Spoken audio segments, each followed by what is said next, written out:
हम जब भी टॉक्सिक यानी जहरीली चीजों के बारे में सोचते हैं तो पहली चीज जो हमारे दिमाग में आती है वो है स्नेक्स, जिनसे रेयरली कभी हमारा पाला पड़ता है। But what about the most common species that we deal with every day? Hello everyone, this is Satish. Welcome to my channel. There are some toxic people around us and they can be very dangerous for our health. ऐसे लोगों का behaviour और उनकी बातें हमारे mental health के लिए ठीक नहीं होती। आपके आसपास में, आपके फैमिली में, नेबरहुड में, ऑफिस में या फिर आपके फ्रेंड जोन में कहीं ना कहीं एक ऐसी व्यक्ति होगी जिससे डील करना आपको डिफिकल्ट लगता है। उनके पास जाने पर या फिर उनसे थोड़ी बहुत बात करने पर आपको नेगेटिव वाइब्स आती है। ऐसे टॉक्सिक लोगों के साथ रहने से आपको स्ट्रेस या फिर एंजाइटी फील होती है। आपको या तो बहुत गुस्सा आता है या फिर आपको डर लगता है। इन लोगों की बातें इतनी नेगेटिव और डिप्रेसिंग होती है जो आपकी पूरी एनर्जी ड्रेन कर लेती है। ऐसे लोगों के सराउंडिंग में अगर आप रहोगे तो आप भी धीरे धीरे अननोइंगली उनके जैसे बन जाओगे, क्योंकि फैमिली के बाद हमारा सबसे ज्यादा समय ऑफिस में कटता है। ऑब्वियसली टॉक्सिक लोगों से मिलने की गुंजाइश ऑफिस में ही सबसे ज्यादा होती है। ऑफिस में अगर आप पर मेंटल हरासमेंट हो तो वो आपके काम में, आपके असाइनमेंट में, प्रोजेक्ट में और ओवरऑल परफॉर्मेंस में भी दिखेगा। बहुत सारे स्टडीज में भी पाया गया है that people don't like to work in a toxic environment. Most of the employees quit their job because of the toxic culture, meaning directly और indirectly it is because of their coworker और their boss. ये problem हर किसी के साथ होती है, but quitting a job it's not a solution, because change of job का सीधा असर आपके करियर पे होने वाला है। Therefore it is essential to learn how to deal with toxic people. First, let us understand the signs or traits of the toxic person. Toxic person is a poor listener और उसे ज्यादा बात करना पसंद है। इनकी ज्यादातर बातों में फैक्ट्स और एविडेंस की कमी होती है, यानी इनके बातों में सच की गुंजाइश काफी कम होती है। ये लोग काफी सेल्फ सेंटर्ड होते हैं, इगोइस्टिक होते हैं। इन्हें हमेशा दूसरों की बात काटकर अपनी बात को इंसिस्ट करना पसंद होता है। टॉक्सिक पर्सन की बातें आपको मैनिपुलेट या फिर इन्फ्लुएंस कर सकती हैं। अगर आप लोगों के बिहेवियर को ठीक से ऑब्जर्व करोगे तो टॉक्सिक लोगों को आइडेंटिफाई करना बहुत ईजी हो सकता है।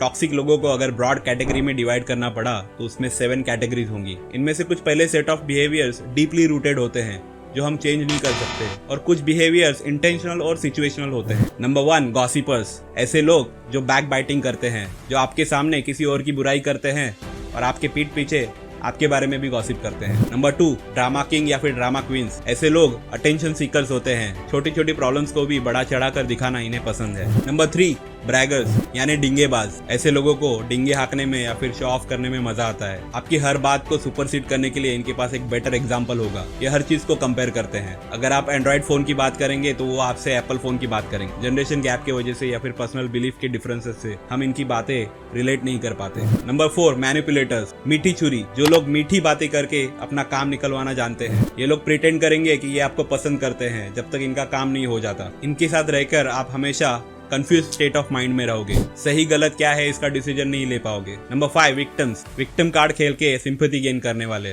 ऐसे लोग जो हमेशा कंप्लेन करेंगे और अपने फेलियर का ब्लेम किसी और पे डालेंगे। इनको हमेशा लगता है कि इनके साथ इनजस्टिस हो रहा है। ये लोग हमेशा कंप्लेनिंग और डिप्रेसिंग बातें करते। Number 6, critics. ऐसे एनर्जी ड्रेनर जो हमेशा आपकी बुराई करते हैं। ऐसे लोग हमेशा आपको नीचा दिखाने की कोशिश करते हैं। ज्यादातर ये लोग आपके सीनियर कोवर्कर या फिर बॉस होते हैं। ऐसे लोग आपके काम को क्रिटिसाइज करके आपका मोरल और कॉन्फिडेंस डाउन कर देते हैं। Number 7, controllers. ये कुछ बॉसी लोग होते हैं जिनका नेचर बहुत ही अग्रेसिव होता है। ऐसे लोग हर एक मीटिंग में अपने आप को इम्पोर्टेंट साबित करने के लिए बहुत ही लाउड साउंड करते हैं। इनका इंटेंशन हमेशा दूसरों को डराना या फिर उनको दबा के रखने में होता है। Now that we know their traits and behaviour, these are my 5 tips to deal with toxic people. Number 1, be aware. सबसे पहले आप अगर टॉक्सिसिटी के बारे में अवेयर हो तो आप टॉक्सिक बिहेवियर को भी आइडेंटिफाई कर लोगे और ऐसे लोगों से कॉन्शियसली डील करोगे। Number 2, ask questions. अगर आपके सामने कोई गॉसिप कर रहा है या फिर इलॉजिकल बातें कर रहा है, आपको लग रहा है कि ये व्यक्ति आपको इन्फ्लुएंस या फिर मैनिपुलेट करने की कोशिश कर रहा है, so don't hesitate to ask the questions like why do you say that, why do you feel that way. Always ask for data and facts to prove his opinion. Number 3, set boundaries. There are few traits which are deeply rooted in their nature. आप चाहकर भी उनका behaviour change नहीं कर पाओगे। ऐसे में आपको ही उनको क्लियरली कहना पड़ेगा कि आपके सामने ऐसी बातें ना करे। फिर भी अगर ऐसी व्यक्ति काम के अलावा कोई और कन्वर्सेशन करने के लिए आपके पास आती है तो अपने आप को एक्सक्यूज करिए और वहां से निकल जाइए। Number 4, and the cycle. Gossiping, जिसे सोफिस्टिकेटेड लैंग्वेज में ग्रेपवाइन कम्युनिकेशन कहा जाता है, इसके वजह से काफी रूमर्स और मिसअंडरस्टैंडिंग क्रिएट होते हैं। आपको लगता होगा गॉसिप करने से आप एक सर्कल या फिर एक ग्रुप का हिस्सा है, बट ऐसा नहीं है। गॉसिप की वजह से ट्रस्ट इश्यूज आते हैं और रिलेशन भी खराब होते हैं। Just D identify yourself from such group. आपको एक चीज प्रैक्टिस करनी होगी कि आप बिना किसी कॉन्क्रीट एविडेंस के किसी भी रूमर या फिर गॉसिप को हवा नहीं देंगे। Number 5, prepare and confront. There are set of toxic people which you can not avoid, जैसे कि आपके टीम मेंबर्स या फिर आपके बॉस जिन्हें आप चाहकर भी अवॉइड नहीं कर सकते। हम जब भी ऐसे डिफिकल्ट लोगों के साथ बात करना चाहते हैं, या तो हम डर के मारे कुछ कह नहीं पाते, या तो गुस्से में बहुत कुछ कहे जाते हैं। इनसे कोई भी कन्वर्सेशन करने से पहले अपने आप को काम डाउन करिए, because such type of people intentionally provoke you and poke you to react. They will drag you to dirty conversation and fight. जब कौवा बाज के साथ लड़ाई करता है तो बाज कौवे से लड़ने के बजाय उसे लेकर और भी ऊंचाई पे उड़ने लगता है, और धीरे धीरे सांस लेने में डिफिकल्टी होने से कौवा मर जाता है। Similarly toxic people need drama and attention as if it is their oxygen. The best way is to stop giving them importance and stop wasting your energy behind them. I hope you must have learned something good today. Thanks for watching. God bless you.